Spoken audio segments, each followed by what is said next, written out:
He left me for someone rich.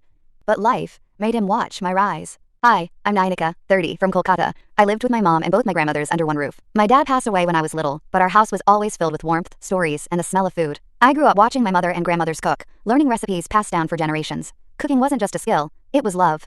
After college, I pursued culinary arts and dreamed of starting my own food business. During my MBA, I met Aditya. Charming, ambitious, the kind of man who talked like he had life figured out.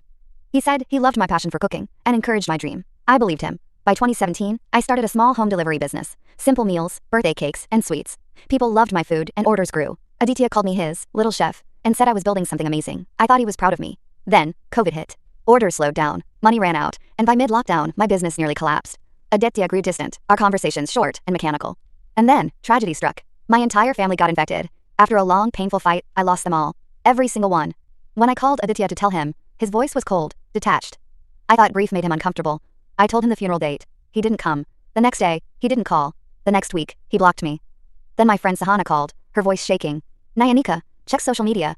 I opened it. There he was, Aditya, smiling in his haldi ceremony photos.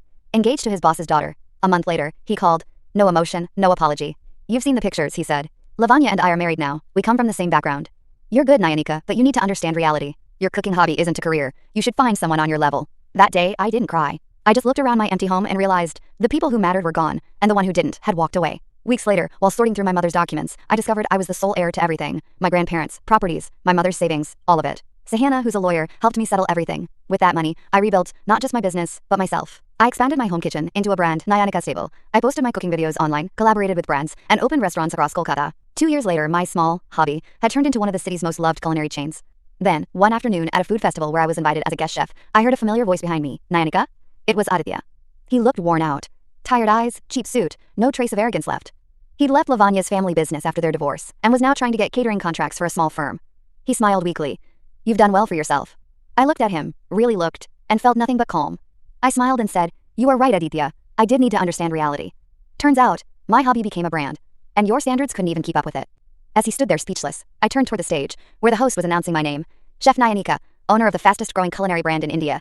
The applause drowned everything else. When they leave you for money, don't chase or curse them. Just rise so high that they choke on their regret while you feast on the success they thought you'd never taste. Thank you for watching.